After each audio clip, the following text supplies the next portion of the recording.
요셉은 하나님의 계획을 이루어드리는 통로가 됐죠. 하나님이 이 땅에 이루시려는 것을 요셉을 통해 꿈 주시고 연단시켜서 애굽의 총리가 되게 하고 온 가족을 죽음에서 구원해내는 하늘의 지혜는 살리는 일입니다. 할렐루야. 하늘의 지혜는 뭐 한다고요? 살립니다.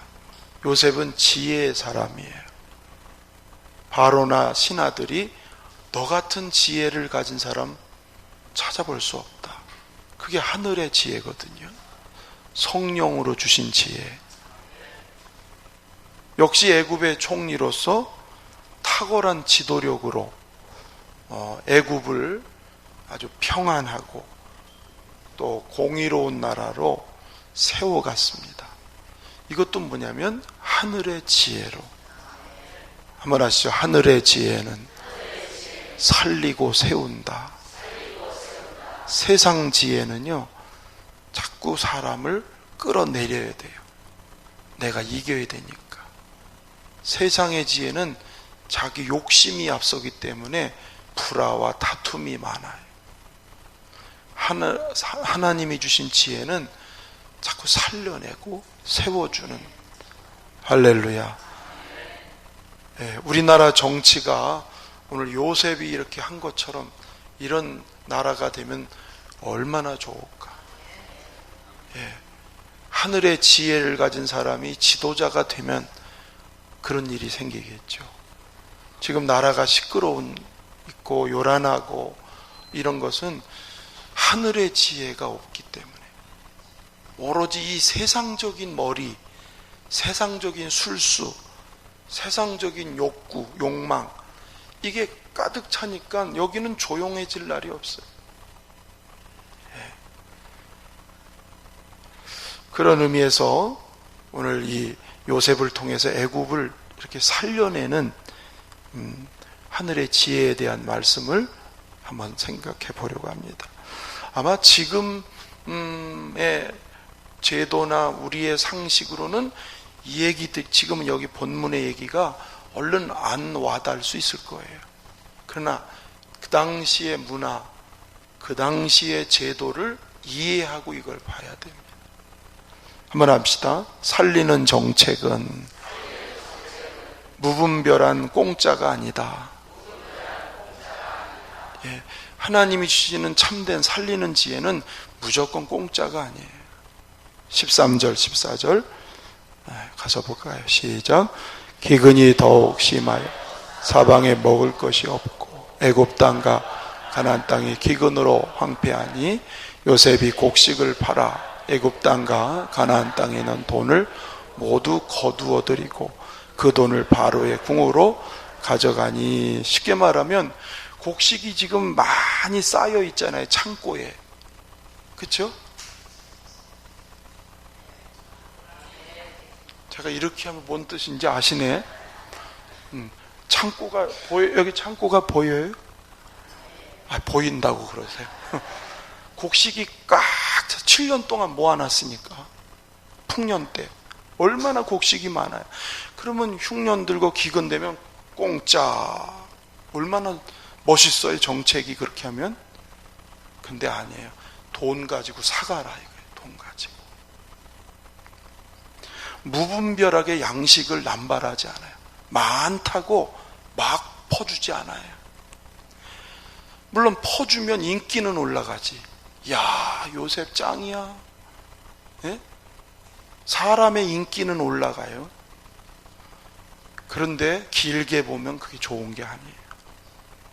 이렇게 돈을 주고 사가게 하면서 그 양식을 관리하고 조절하고 하는 거죠. 그러면 국가 재정이 안정적인 거예요. 국가 재정이 안정돼야 국가 무슨 정책을 필 때 넉넉하지. 돈이 없는데 뭔 사업을 하겠어요. 무분별하게 막 공짜로 안 줬어요. 그리고 무분별한 공짜는 물론 때에 따라서 공짜가 필요한 사람이 있어요. 정말 절대적 극빈 어려운 사람은 공짜라도 해줘야 돼. 살려야 되니까. 근데 무분별하게 공짜를 주면 의타심만 생겨요. 나라에서 뭐 안 해주나. 여러분, 나라에서 나오는 게 많으니까 이제는 당연한 줄 알고 왜 안 줘요? 이렇게 나오잖아요. 주게 돼 있는 게 아니거든요. 예. 공짜로 받으면 나중에는 그게 당연한 줄 알아. 그게 지혜가 아닌 거예요. 망치는 거예요. 자식들한테 공짜를 자꾸 줘버릇하면 자식 버립니다. 수고하게 하고 일하게 하고 맞게 대가를 주라는 거지. 할렐루야. 자식 사랑한다고요? 그냥 아유 또 걔가 그거 가지고 잘 살까? 글쎄요, 그런 경우도 혹 있을 수 있겠지만 의타심이 커져서 나는 우리 아버지가 또 떨어지면 도와줘. 아무리 없다 그래도 꼼쳐난 돈이 있어서 내가 애걸복걸하면 또 줘. 의타심이 아주 깊이 들어가서 자식 버리는 거죠. 그래서 정말 지혜로운 경영인은 자식한테 그냥 회사를 물려주지 않고 돈을 그냥 주지 않아요. 너 가서 노동판에 가서 일해봐. 현장에 가서 그 현장이 어떤지 경험해봐. 일을 맡기고 프로젝트를 줘서 그걸 보면서 조금씩 이게 지혜로운 부모거든요. 요셉이 양식을 사게 하는 것은 그냥 줄 수도 있지만 돈을 대가를 지불하게 하는 것은 미래를 생각하는 거예요. 당장은 좋아도 미래를 어둡게 할 수는 없으니까. 하늘의 지혜는 당장만 보지 않고 미래를 봅니다. 자식에 대해서도 미래를 보고. 할렐루야. 우리나라 무상복지정책 정말 생각해 봐야 되죠. 인기도 없고 당장은 우리가 주머니에 돈이 들어오니까 괜찮아요. 좋아요. 근데 정신력은 자꾸 쇠퇴해집니다. 공짜를 받아버릇하면 그렇게 돼 있는 거예요. 사람 이 구조 자체가. 뒷감당은 또 어떻게 할 거예요? 계속 퍼주면 그 뒷감당은 또 누가 할 거냐? 그렇죠. 그게 후세들이 다 그거 덤탱이를 다 쓰는 거예요. 우리는 잠깐 편하지만 우리 후대들은 허리가 휘는 거죠. 그게 무슨 지혜인가요? 브라질, 아르헨티나, 그리스 그렇게 공짜를 잘 하고 복지라는 이름으로, 복지가 나쁜 건 아니지만 그래서 부도가 났잖아요. 그렇죠? 그러니까 요셉이 수천 년 사람인데 그 하늘의 지혜가 있으니까 싸놓은 곡식을 돈 주고 사가라고. 아주 놀라운 지혜. 그래서 여러분 그래서 교회도 행사를 할 때 공짜로 하는 행사는 별로 유익이 없어요. 낼 거 내고 회비도 내고 이렇게 해야 돼. 제가 잘 아는 서울 그 3.1교회라는 대교회죠. 거기는 청년들 어디 단기 선교나 이런 데 가도요, 전액 개인 부담이지 교회에서 절대로 보조를 안 해요. 너네들이 노동하고 너네들이 돈 벌어서 너네들이 그래야 진짜 선교가 되는 거지. 그렇게 해서 그냥 다. 그러나 도와야 될 사람은 도와요. 근데 정말 그 형편이 안 되는 사람은 그냥 이래도 도와줘요. 그러나 할 수 있는 사람은 자기가 땀 흘리고 투자를 하고. 여러분, 사람은 자기 돈이 들어가면 열정이 생기고요, 게으르게 할 수가 없어요. 자, 그게 오늘 살리는 정책에서 무분별하게 공짜로 하지 않는다는 것, 잘 보여주는 거죠. 그러니까 우리가 살면서 따라합시다. 공짜 너무 좋아하지 말자. 옆에 분 한번 공짜 좋아하지 마세요. 머리 벗겨져요. 웬만하면 대가를 지불하려고 하는 게 지혜로운 거. 할렐루야. 그렇습니다. 또 두 번째 살리는 정책은 백성들을 자원하게 하는, 자원하게, 억지가 아니고 자원하게. 자, 16절 17절을 한번 보시면, 자, 시작. 요셉이 이르되 너희의 가축을 내라. 돈이 떨어졌은즉 내가 너희의 가축과 바꾸어 주리라. 그들이 그들의 가축을 요셉에게 끌어오는지라. 요셉이 그 말과 양떼와 소떼와 나귀를 받고 그들에게 먹을 것을 주되 곧 그 모든 가축과 바꾸어서 그의 동안에 먹을 것을 그들에게 주니라. 먹을 것이 떨어졌다 그러니까 이제는 그럼 너네 갖고 있는 짐승을 가져와서 바꿔가라. 이렇게 야박한 게 어딨어. 지금 우리의 가치관으로는 정말 이해가 안 되는 거죠. 나중에 19절에 가서 보면은요, 토지를 내고 양식을 사가라고 그래요. 우리의 지금 시각으로 보면 백성을 완전히 억압하는 것 같고, 그렇죠? 노예로 삼고 궁궐만 번영시키는, 그래서 착취하는 것처럼 지금 느껴요. 여러분 100% 그러죠? 서집사님 맞잖아요. 예. 근데 당시를 생각하면 당시는 군주 정치예요. 분권 정치에 의한 지방 군주들이 왕처럼 민중을 착취하는 시대예요. 그게 하나의 일반화됐어요. 법이 됐어요. 개인기 없는 거죠. 다 군주가 자기 마음대로 하는. 그래서 너무 억압되고 고통이 심화되는 그런 어려운 시대예요. 그런 거에 비하면, 그런 보통의 군주들에 비하면 이 정책은 훨씬 배려하는, 그 당시로서는 배려하는 정책이었어요. 특히 이게 요셉이 이런 일을 하면서 요셉이 개인이 자기 것으로 착복한 게 하나도 없어요. 사심이 없다 그 말이에요. 백성들한테 이걸 걷어서 내 부를 축적시키는 사심이 있다면 나쁜 거지요. 근데 요셉은 사심이 없어요. 예. 모두가 바로의 궁으로 그걸 돌립니다.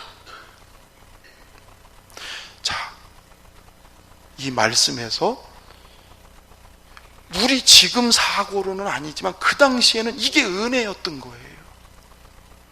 요셉이 하는 이 정책이 은혜이기 때문에 기쁘게 자원해서 가져왔어요. 자, 25절 가서 한번 읽어볼까요? 25절 시작. 그들이 이르되 주께서 우리를 살리셨사오니 우리가 주께 은혜를 입고 바로의 종이 되겠나이다. 지금 백성들이 양식을 사러 오는 이 모습이 살게 한다는 은혜로 생각을 해서 그걸 기꺼이 가지고 오는 거예요. 지금 표현이 있잖아요. 은혜를 입고 바로의 종이 되겠나이다. 근데 여러분, 이 요셉의 정책 가운데 하나 이게 곧 뭐냐면 부익부 빈익빈, 예나 지금이나 그게 사회의 큰 문제잖아요. 부자는 계속 부자고 가난한 사람은 계속 가난이 악순환되는, 그렇죠? 그리고 그 당시에는 이게 계급이었어요. 잘 사는 사람이 계급이 높고 못 사는 사람은 계급이 낮았어요. 근데 요셉은 보세요. 다 누구든지 다 가져오라는 거예요. 이 기근은 누가 내린 거지요? 그렇죠? 이건 바로 앞에서 요셉이 얘기한 거예요. 하나님이 이 땅에 풍년도 주지만 기근도 들게 하시는 분이 하나님이십니다. 그 기근 때문에 지금 양식이 떨어졌어요. 그렇죠? 그래서 그 기근 앞에 부자나 가난한 사람이나 다 똑같아지는 거야. 예. 왜? 자기 거 가져오지 않으면 살 수가 없어. 양식이 또 없는데 재산이 뭐 필요하고 짐승이 뭐가 필요하냐고요. 그렇죠? 양식이 없는데 양식을 얻으려면 이거를 낼 수밖에 없어요. 그러니까 하나님 앞에서 계급으로 부익부 빈익빈이 너무 심화된 당시 문화 속에서 다 가져오게 하는 요셉. 뭐죠? 하나님 앞에서 우리가 동일하다. 예. 그런 어떤 신앙적인 의미도 이 속에 담겨져 있는 거예요. 여러분, 이게 자원하는 일이 아니었다면 무슨 일이 일어났을까요? 폭동이 일어나죠. 이게 자원하는 일이 아니었으면 폭동이 일어나요. 그리고 이 일은 제가 세 번째 얘기하는 거하고 굉장히 연결되는 게 있습니다. 어쨌든 살리는 정책은 자원하게 하는, 할렐루야, 따라합시다. 살리는 것은 자원하게 하신다. 할렐루야. 하나님 정책은 자원하게 하세요. 우리가 잘 아시는 구약에 성막을 지으라고 모세를 통해서 하나님이 계시하시고 성막에 필요한 재료를 쭉 얘기하면서 뭐라고 모세가 얘기합니까? 자원하는 사람들이 드리는 예물만 받으라. 자원하는 것만. 네. 그러니까 하나님은 억지로 하는 거 싫어하시는 거예요. 예. 하나님은 자원하는, 그러니까 자원한다는 것은 속에 뭐가 있다는 거지요? 감사가 있다는 거죠. 은혜에 대한 감사가 있으니까 자원하는 게 되잖아요. 이게 사는 거 아니겠습니까?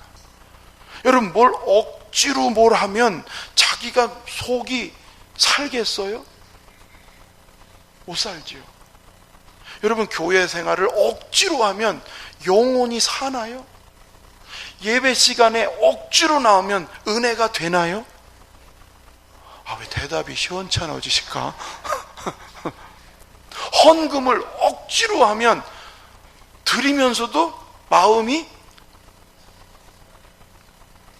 구약에도 자원하는 예물, 신약에도 자원하는 예물. 할렐루야.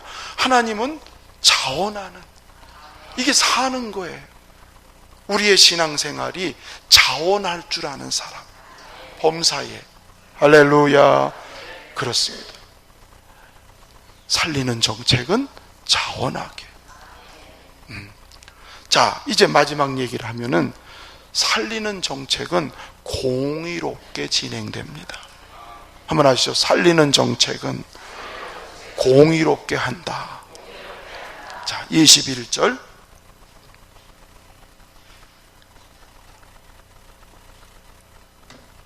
자, 보실까요? 시작.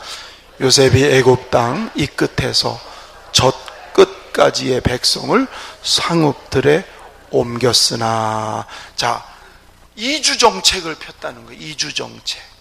성읍으로 옮기게 만들었어요.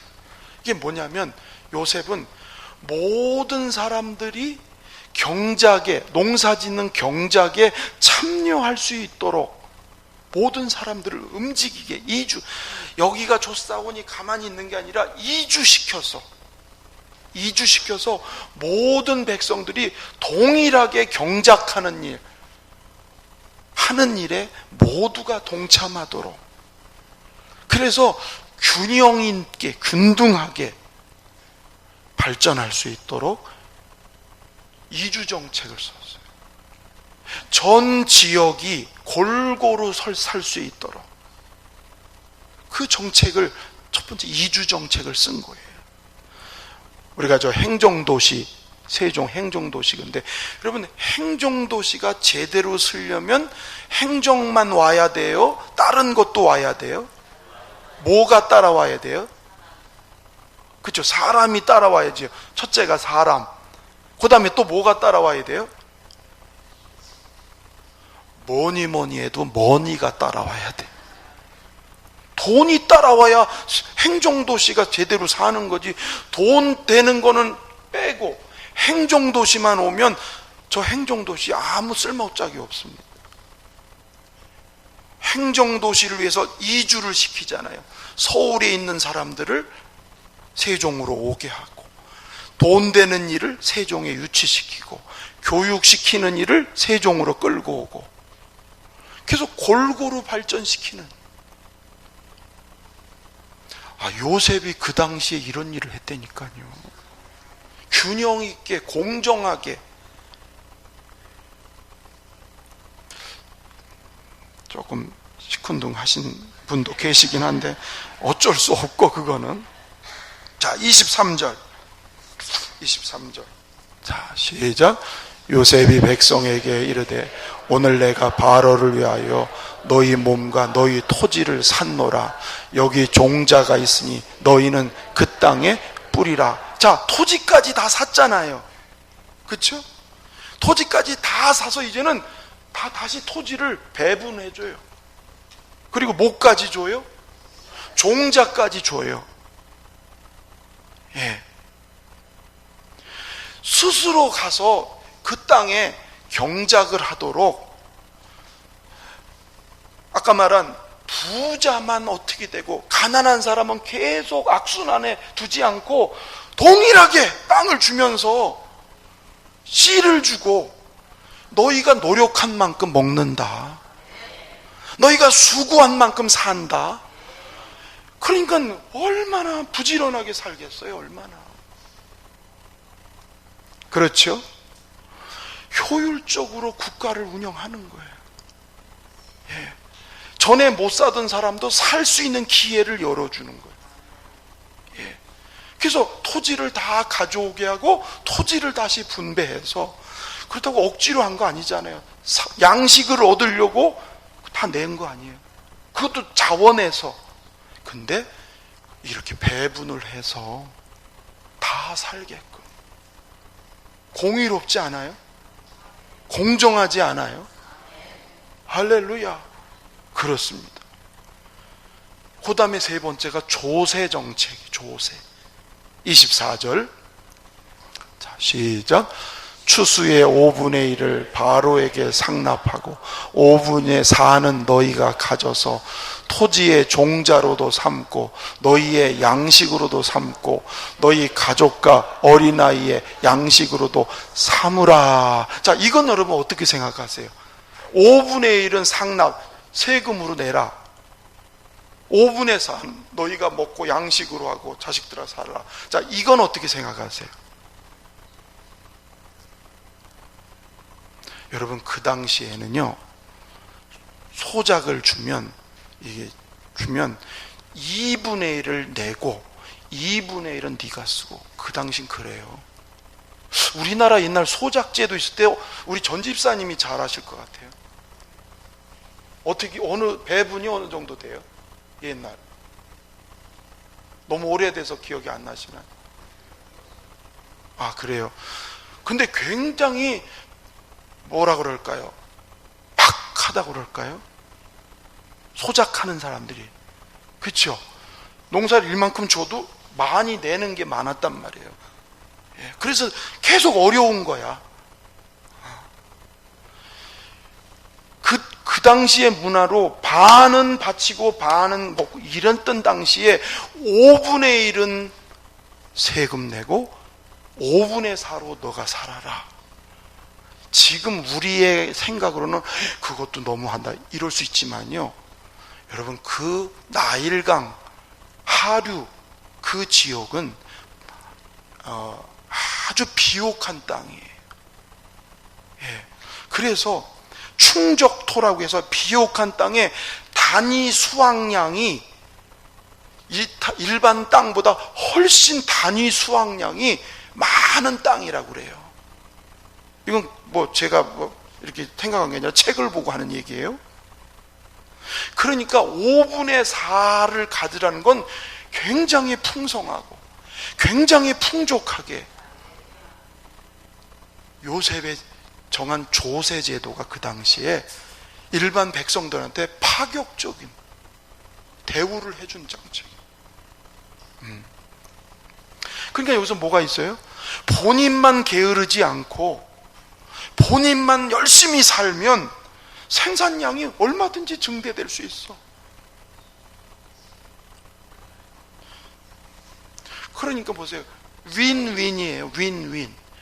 국가는 국가대로 국가 재정이 좋아지고 개인의 삶도 넉넉해지는, 다 사는 정책을, 그러니까 살리는 정책을, 조세제도에서도 땅을 나누는 것도 그렇고, 모든 게 지금 그렇게 된 거예요.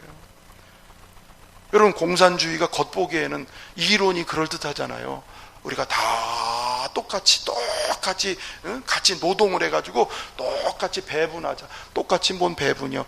먹을 것만 조금씩 주고 나머지는 자기들이 다 먹어 치는 게, 그게 공산주의죠. 그것도 억지로. 그러니까요, 북한은요 열심히 살 필요가 없는 거예요. 열심히 한 놈이나 게으른 놈이나 똑같이 먹고 사는데, 그러니까 북한은 계속 가난이 악순환 될 수밖에 없어요. 억지로 노동하는 거예요. 억지로. 잘 살 수가 없어요. 여러분, 요셉이 세운 정책은요 그게 아니에요. 자기가 수고하고 자기가 노력하고 자기가 사는 만큼 얻어지는, 그게 따라합시다, 하나님 정책. 할렐루야. 그렇습니다. 1등부터 꼴등까지가 이렇게 자연스럽지 모두가 똑같은, 그거 세상에 그런 게 어디 있어요? 이게 평준화 정책이라는 게요, 어떻게 보면 그럴듯한데 아주 위험한 거예요. 열심히 하는 사람은 상 주고 더 가야 되고, 못하는 사람은 그거에 맞게 사는 게, 이게 균형 잡힌 거지. 우리나라 교육 정책에서 평준화 이게 한편에 좋은 점도 있지만 아주 불합리한 게 많아요. 그래서 성적이나 이런 것들이 오히려 하나님 정책은 보세요. 달란트 비유에서 5달란트, 2달란트, 1달란트 받은 사람이 각자가 장사하고 수고해서 얻으니까, 야, 착하고 충성된 종이다. 그러면서 더 많은 걸 또 맡기고, 가난하가 게으른 종은 땅속에 파묻었을 때 있는 것마저 뺏으라. 그렇죠? 하나님은 이 땅에서 성실하게 자기 일을 하는 것을 축복하시지, 게으르게 있는 것을 하나님 어떻게 축복하세요? 밭의 비유, 좋은 밭, 돌짝밭, 가시밭, 옥토. 그렇죠? 밭의 모양에 따라서 수확량이 다 다른 거예요. 우리가 하나님 앞에서 어떤 밭이 되느냐, 우리 마음의 이 밭이 어떤 밭이 되느냐에 따라서, 어떤 밭은 좋은 열매가 많은 성도가 있고, 어떤 밭은 별로 거둘 게 없는 그런 것도 있는 거예요. 이게 공정한 거예요. 할렐루야. 다 똑같은 게 공정한 게 아니에요. 그릇에 맞게 심은 대로 거두리라.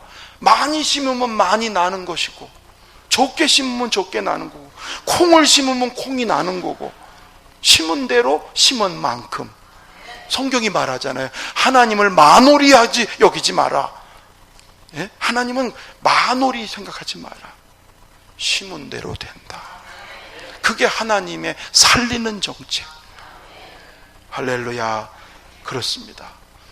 조금 제가 오늘 좀 딱딱하고 어려운 말씀을 전해드렸는지 모르겠어요. 웬만하면 이 본문이 좀 어려운 듯해서 이렇게 지나갈 수 있는데 이게 또 오늘 우리에게 필요한 말씀이에요. 따라합시다. 하늘의 지혜는 살리는 일을 한다. 할렐루야. 그래서 살리는 일을 통해서요, 공짜가 아니고 그 일에 대가를 지불하고, 우리가 뭔가를 하려면 반드시 대가를 지불해서 해야 됩니다. 또 자원함으로, 범사의 자원함으로. 아멘. 그리고 세 번째, 심은 대로 거두는 원리를 따라서 내가 어떤 것을 심느냐, 어떤 모습으로 믿음의 삶을 혹은 내 인생의 삶을 살아가느냐가 하나님이 그거에 맞게 다 복을 주시고 그릇대로 채우시기도 하고 다 하시는, 그게 살리는 거 아니겠어요? 우리 모두가 하나님 정책, 하늘의 지혜로 여러분 모두가 다 살아나고 살리는 역할 할 수 있기를 주의 이름으로 축원합니다.